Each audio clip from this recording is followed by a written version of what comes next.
கோயம்புத்தூர்ல கட்டி இருக்கிற பெரிய அவினாசியில் இருக்கிற ஒரு பெரிய பாலத்தை திறந்தாங்க. உங்களுக்கு எல்லாருக்குமே தெரியும், பல கோடி ரூபாய் மதிப்பிலான ஒரு பெரிய பாலம். கோயம்புத்தூருக்கே அது ஒரு பெரிய ஆசீர்வாதம் போல ஒரு பெரிய பாலம்.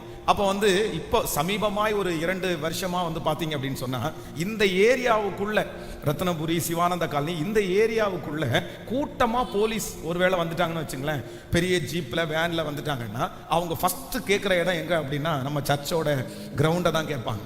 அப்படின்னா ஃபோன் பண்ணி இந்த மாதிரி உள்ள நாங்கள் அந்த பஸ்ஸை நிறுத்திக்கலாமா அப்படின்னு கேட்பாங்க. அப்போ அந்த 2 டேஸ்க்கு முன்னாடி நடந்த இதில் பாதுகாப்புக்காக வந்த போலீஸ் அவர்களுடைய வேன் உள்ளுக்குள்ளே எங்கிட்ட ஃபோன் பண்ணி இந்த மாதிரி நிறுத்தலாமா அப்படின்னு பர்மிஷன் கேட்கறதுக்காக ஃபோன் பண்ணாங்க. அது தாராளமாக நிறுத்திக்கிங்க சார், உள்ள தண்ணி கூட இருக்குது, உங்களுக்கு குடிக்கணும்னா கூட நாங்கள் அதை ஏற்பாடு பண்ணி தர்றோம், தாராளமாக நிறுத்திக்கிங்க அப்படின்னு சொல்லிட்டு அதை வச்சுட்டேன். அப்போ நான் ஒரு நாள் யோசித்தேன். ஒரு நாள் இந்த ஊழியம் ஆரம்பித்த புதுசில் பார்த்தீங்க அப்படின்னு சொன்னால், நம்ம யாரை ரொம்ப தேடி போனோம் அப்படின்னு சொன்னால், அந்த போலீஸ் ஸ்டேஷனில் டக்கு டக்குன்னு ஃபோன் பண்ணி கூப்பிட்டுருவாங்க. கொஞ்சம் வர்றீங்களா, உங்கள் பேரில் ஒரு கம்ப்ளைண்ட் கொடுத்துருக்காங்க, கொஞ்சம் வர்றீங்களா, நேற்றைக்கு கொஞ்சம் சவுண்டு ஜாஸ்தியாக வச்சுருக்காங்களா மேமே.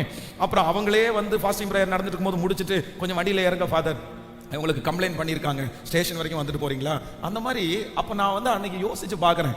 ஸோ அன்னைக்கு நம்ம என்ன பண்ணுறோம் அப்படின்னு சொன்னால், நிறைய தேடி தேடி தேடி தேடி போன காலம். அப்படியே தேடி யாராவது ஒருத்தர் உதவி செய்வாங்களா, யாராவது ஒருத்தர் பேச முடியுமா, இவங்களுக்கு முன்னாடி யார் பேசுறதுன்னு தெரியலையே அப்படின்ற ஒரு காலம். யாராவது ஒருத்தர், ஒரு போலீஸ் அந்த மாதிரி நமக்கு தெரிஞ்சவங்க இருந்தா, சார் உங்களுக்கு தான் தெரியல, நீங்க ஒரு வார்த்தை சொல்லலாம்ல, அந்த மாதிரி ஒரு காலம். ஆனால் ஆண்டவர் எப்படி மாத்திட்டாரு இன்னைக்கு நான் யோசிச்சு பார்க்கும்போது, உண்மையிலே இது எவ்வளோ பெரிய மாற்றம் இல்லை, எவ்வளோ பெரிய மாற்றம் இல்லை. இன்னைக்கு அவங்க சின்னவங்களும் நம்மவும் பெரியவங்க அப்படின்னு நான் சொல்லலை. அவங்களுக்கு ஆண்டவர் போஸ்டிங் கொடுத்துருக்காரு, கனத்தை கொடுத்துருக்காரு. ஆனா சூழ்நிலை எப்படி மாறுது பாருங்களேன், சூழ்நிலை ஆண்டவர் எப்படி மாத்துறாரு பாருங்க. நான் நம்புறேன், நான் ஆராதிக்கிறேன், நான் இன்னைக்கு பிரசங்கம் பண்ணுகிற தேவன் நம்முடைய கண்ணுக்கு முன்னாடி அந்த அற்புதத்தை செய்கிறவர்.